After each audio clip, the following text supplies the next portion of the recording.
अनंत कोटि श्री साईनाथ महाराज की जय।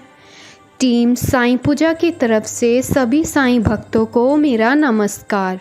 आज हम साईं बाबा की कृपा से श्रवण करेंगे अध्याय 48 भक्तों के संकट निवारण, शेवड़े और सपनेकर की कथाएं। अध्याय के प्रारंभ करने से पूर्व किसी ने हेमाड पंत से प्रश्न किया कि साईं बाबा गुरु थे या सद्गुरु। इसके उत्तर में हेमाड पंत सद्गुरु के लक्षणों का निम्न प्रकार वर्णन करते हैं। सद्गुरु के लक्षण: जो वेद और वेदांत तथा छहों शास्त्रों की शिक्षा प्रदान करके ब्रह्म विषयक मधुर विज्ञान देने में पारंगत हो तथा जो अपने स्वच्छोवास क्रियाओं पर नियंत्रण कर सहजी मुद्राएं लगाकर अपने शिष्यों को मंत्रोपदेश दे, निश्चित अवधि में यथोचित संख्या का जप करने का आदेश दे और केवल अपने वाक्य चतुराई से उन्हें जीवन के अंतिम ध्येय का दर्शन कराता हो तथा जिसे स्वयं आत्म साक्षात्कार ना हुआ हो, वे सद्गुरु नहीं, वर्ण जो अपने अर्चनों से लौकिक व परलौकिक सुखों से विरक्ति की भावना का निर्माण कर हमें आत्मानुभूति का रसास्वादन करा दे तथा जो अपने शिष्यों को क्रियात्मक और प्रत्यक्ष ज्ञान आत्मानुभूति करा दे, उसे ही सद्गुरु कहते हैं। जो स्वयं ही आत्म साक्षात्कार से वंचित है, वे भला अपने अनुयायियों को किस प्रकार अनुभूति कर सकते हैं। सद्गुरु स्वप्न में भी अपने शिष्य से कोई लाभ या सेवा सुशिक्षा की लालसा नहीं करते, वरन स्वयं उनकी सेवा करने को ही उदित रहते हैं। उन्हें यह कभी भी भान नहीं होता कि मैं कोई महान हूँ और मेरा शिष्य मुझसे तुच्छ है, अपितु उसे अपने ही सदृश या ब्रह्म स्वरूप समझा करते हैं। सद्गुरु की मुख्य विशेषता यही है कि उनके हृदय में सदैव परम शांति विद्यमान रहती है। वे कभी अस्थिर या अशांत नहीं होते और ना उन्हें अपने ज्ञान का ही लेश मात्र गर्व होता है। उनके लिए राजा रंक, स्वर्ग अपवर्ग सब एक समान ही हैं। हेमाड पंत कहते हैं कि मुझे गत जन्मों के शुभ संस्कारों के परिणाम स्वरूप ही श्री साईं बाबा सदृश्य सद्गुरु के चरणों की प्राप्ति तथा उनके कृपा पात्र बनने का सौभाग्य प्राप्त हुआ। वे अपने यौवन काल में चिलम के अतिरिक्त कुछ भी संग्रह न किया करते थे। ना उनके बाल बच्चे तथा मित्र थे, ना घर भार और ना ही उन्हें किसी का आश्रय प्राप्त था। 18 वर्ष की अवस्था से ही उनका मनोनिग्रह बड़ा विलक्षण था। वे निर्भय होकर निर्जन स्थानों पर विचरण करते एवं सदा आत्मलीन रहते थे। वे सदैव भक्तों की निस्वार्थ भक्ति देखकर उनकी इच्छा अनुसार आचरण किया करते थे। उनका कथना था कि मैं सदा भक्त के पराधीन रहता हूँ। जब वे शरीर में थे उस समय भक्तों ने जो अनुभव किए, उनके समाधिस्थ होने के पश्चात आज भी जो उनके शरणागत हो चुके हैं, उन्हें उसी प्रकार के अनुभव होते रहते हैं। भक्तों को तो केवल इतना ही यथेष्ट है कि यदि वे अपने हृदय को भक्ति और विश्वास का दीपक बनाकर उसमें प्रेम की ज्योति प्रज्वलित करें तो ज्ञान ज्योति आत्म साक्षात्कार स्वयं प्रकाशित हो उठेगा और प्रेम के अभाव में सूक्ष्म ज्ञान व्यर्थ है। ऐसा ज्ञान किसी को भी लाभप्रद नहीं हो सकता। प्रेम भाव से संतोष नहीं होता, इसीलिए हमारा प्रेम असीम और अटूट होना चाहिए। प्रेम की कीर्ति का गुणगान कौन कर सकता है?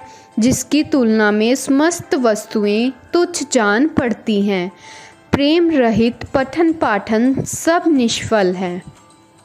प्रेमांकुर के उदय होते ही भक्ति, वैराग्य, शांति और कल्याण रूपी संपत्ति सहज ही प्राप्त हो जाती है। जब तक किसी वस्तु के लिए प्रेम उत्पन्न नहीं होता, तब तक उसे प्राप्त करने की भावना ही उत्पन्न नहीं होती। इसीलिए जहाँ व्याकुलता और प्रेम है, वहाँ भगवान स्वयं प्रकट हो जाते हैं। भाव में ही प्रेम अंतर्निहित है और वही मोक्ष का कारणीभूत है। यदि कोई व्यक्ति कलुषित भाव से भी किसी सच्चे संत के चरण पकड़ ले, तो निश्चित है कि वह अवश्य तर जाएगा। ऐसी ही कथा नीचे दर्शाई गई है। श्री शेवड़े अक्कलकोट सोलापुर जिला के श्री सपनेकर वकालत का अध्ययन कर रहे थे। एक दिन उनकी अपने सहपाठी श्री शेवड़े से भेंट हुई। अन्य और भी विद्यार्थी वहां एकत्रित हुए और सब ने अपनी अपनी अध्ययन संबंधी योग्यता का परस्पर परीक्षण किया। प्रश्नोत्तर से विदित हो गया कि सबसे कम अध्ययन श्री शेवड़े का है और वे परीक्षा में बैठने के लिए अयोग्य हैं। जब सब मित्रों ने मिलकर उनका उपहास किया, तब शेवड़े ने कहा कि यद्यपि मेरा अध्ययन अपूर्ण है, तो भी मैं परीक्षा में अवश्य उत्तीर्ण हो जाऊंगा। मेरे साईं बाबा ही सबको सफलता देने वाले हैं। श्री सपनेकर को यह सुनकर आश्चर्य हुआ और उन्होंने श्री शेवड़े से पूछा कि ये साईं बाबा कौन हैं जिनका तुम इतना गुणगान कर रहे हो। उन्होंने उत्तर दिया कि वे एक फ़कीर हैं जो शिरडी अहमदनगर के एक मस्जिद में निवास करते हैं। वे महान सत्पुरुष हैं। ऐसे अन्य संत भी हो सकते हैं, परंतु वे उनसे अद्वितीय हैं और जब तक पूर्व जन्मों के शुभ संस्कार संचित न हो, तब तक उनसे भेंट होना दुर्लभ है। मेरी तो तुम उन पर पूर्ण श्रद्धा है और उनके श्रीमुख से निकलने वचन भी कभी असत्य नहीं होते। उन्होंने ही मुझे विश्वास दिलाया है कि मैं अगले वर्ष परीक्षा में अवश्य उत्तीर्ण हो जाऊंगा। मेरा भी अटल विश्वास है कि मैं उनकी कृपा से परीक्षा में अवश्य ही सफलता पाऊंगा। श्री सपनेकर को अपने मिक्ष की ऐसे विश्वास पर हंसी आ गई और साथ ही साथ श्री साईं बाबा का भी उन्होंने उपहास किया। भविष्य में जब शेवड़े दोनों परीक्षाओं में उत्तीर्ण हो गए, तब सपनेकर को यह जानकर बड़ा आश्चर्य हुआ। श्री सपनेकर परीक्षा में उत्तीर्ण होने के पश्चात अक्कलकोट में रहने लगे और वहीं उन्होंने अपनी वकालत प्रारंभ कर दी। 10 वर्षों के पश्चात सन 1913 में उनके इकलौते पुत्र की गले की बीमारी से मृत्यु हो गई, जिससे उनका हृदय विचलित हो उठा। मानसिक शांति प्राप्त करने हेतु उन्होंने पंढरपुर, गांगनापुर और अन्य तीर्थ स्थानों की यात्रा की, परंतु उनकी अशांति पूर्वत ही बनी रही और उन्होंने वेदांत का भी श्रवण किया, परंतु वह भी व्यर्थ ही सिद्ध हुआ। अचानक उन्हें शेवड़े के वचनों तथा श्री साईं बाबा के प्रति उनके विश्वास की स्मृति हो आई। उन्होंने विचार किया कि मुझे भी शिरडी जाकर बाबा के दर्शन करने चाहिए। वे अपने छोटे भाई पंडित राव के साथ शिरडी आए। बाबा के दर्शन कर उन्हें बड़ी प्रसन्नता हुई। जब उन्होंने समीप जाकर नमस्कार करके शुद्ध भावना से श्रीफल भेंट किया, तो बाबा तुरंत ही क्रोधित हो उठे और बोले कि यहाँ से निकल जाओ। सपनेकर का सिर झुक गया और वे कुछ हटकर पीछे बैठ गए। वे जानना चाहते थे कि किस प्रकार उनके समक्ष उपस्थित होना चाहिए। किसी ने उन्हें बाला शिम्पी का नाम सुझा दिया। सपनेकर ने उनसे पास जा गए और उनसे सहायता की प्रार्थना करने लगे। तब वे दोनों बाबा का एक चित्र लेकर मस्जिद को आए। बाला शिम्पी ने अपने हाथ में चित्र लेकर बाबा के हाथ में दे दिया और पूछा कि यह किसका चित्र है। बाबा ने सपनेकर की ओर संकेत कर कहा कि यह तो मेरे यार का चित्र है। यह कहकर वे हंसने लगे और साथ ही सब भक्त मंडली भी हंसने लगी। बाला शिम्पी के इशारे पर जब सपनेकर उनके पास गए और उन्हें प्रणाम करने लगे तो वे पूर्ण चिल्ला पड़े कि बाहर निकालो इसे। सपनेकर की समझ में नहीं आता था कि वे क्या करें। तब वे दोनों हाथ जोड़कर प्रार्थना करते हुए बाबा के सामने बैठ गए, परंतु बाबा ने उन्हें तुरंत ही बाहर निकलने की आज्ञा दी। वे दोनों बहुत ही निराश हुए। उनकी आज्ञा कौन टाल सकता था। आखिर सपनेकर खिन्न हृदय शिरडी से वापस चले आए। उन्होंने मन ही मन प्रार्थना की कि हे साईं, मैं आपसे दया की भीख मांगता हूँ। कम से कम इतना ही आश्वासन दे दीजिए कि मुझे भविष्य में कभी ना कभी आपके श्री दर्शनों की अनुमति मिल जाएगी। श्रीमती सपनेकर। 1 वर्ष बीत गया, फिर भी उनके मन में शांति ना आई। वे गांगनापुर गए और जहां उनके मन में और अधिक अशांति बढ़ गई। वे माड़ेगांव विश्राम के लिए पहुँचे और वहां से ही काशी जाने का निश्चय किया। प्रस्थान करने के 2 दिन पूर्व उनकी पत्नी को स्वप्न हुआ कि वह स्वप्न में एक गागर ले लक्कड़ शाह के कुएं पर जल भरने जा रही हैं। वहाँ नीम के नीचे एक फ़कीर बैठा है, सिर पर एक कपड़ा बांधे हुए हैं। फ़कीर उनके पास आकर कहने लगा कि मेरी प्रिय बच्ची, तुम क्यों व्यर्थ कष्ट उठा रही हो? मैं तुम्हारी गागर निर्मल जल से भर देता हूँ। तब फ़कीर के भय से वह खाली गागर लेकर लौट आई और फ़कीर भी उसके पीछे पीछे चला आया। इतने में ही घबराहट में उसकी नींद भंग हो गई और उसने आंखें खोल दी। यह स्वप्न उसने अपने पति को सुनाया। उन्होंने इसे एक शुभ शकुन जाना और वे दोनों शिरडी को रवाना हो गए। जब वे मस्जिद पहुँचे तो बाबा वहाँ उपस्थित ना थे। वे लेंडी बाग गए हुए थे और उनके लौटने की प्रतीक्षा में वहीं बैठ गए और जब बाबा लौटे तो उन्हें देखकर उनकी पत्नी को बड़ा आश्चर्य हुआ, क्योंकि स्वप्न में जिस प्रकार फ़कीर के उसे दर्शन किए थे उनकी आकृति बाबा से बिल्कुल मिलती जुलती थी। उसने अति आदर सहित बाबा को प्रणाम किया और वहीं बैठे बैठे निहारने लगी। उसका विनम्र स्वभाव देखकर बाबा अत्यंत प्रसन्न हो गए।